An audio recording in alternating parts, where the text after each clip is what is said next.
Welcome to the Personal CFO.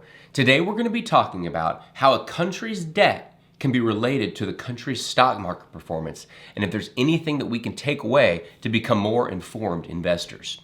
So you may have heard about in the news that the government has been issuing a little bit more money lately and our debt has been going up. Currently we are over 100% of GDP. So what that means is all of our gross domestic product, if we took everything we made over the course of a year and we took it and paid it straight into our government debt, it wouldn't quite cover it.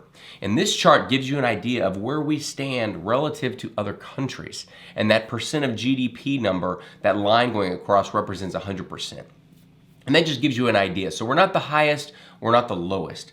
And many clients have said, well, what does this mean for the US stock market? Should I be concerned?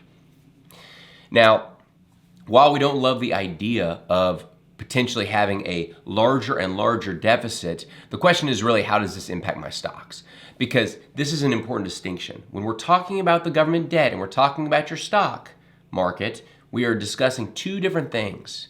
The government debt is government securities like treasuries. So if you're buying those, government debt may be something you want to look at. That's different than the underlying stocks that are inside of a country.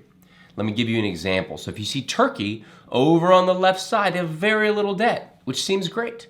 Well, how are the countries inside of Turkey doing and how have they done? Well, over the last 10 years, they've lost about half of their value. So you would lose about 5% on average each year in a country that has low debt. And so low debt doesn't necessarily mean good prospects for the companies inside of those countries. Now, this is just another way of saying the same thing. This little quilt where the colors are going up and down and all over the place. I know you probably can't see these numbers. Happy to send you the sheet if you'd like it. But this is just showing how different countries perform year to year. And as you can see, it's up and down. Now, countries don't go from high debt to low debt on any given year. This is just the value of the stock market inside of these countries. So quite a bit more volatile than you might imagine if it were linked to the company's debt load. So, again, you may hear news about the US or any countries and the amount of debt they have, but it's not necessarily linked to the stock market performance.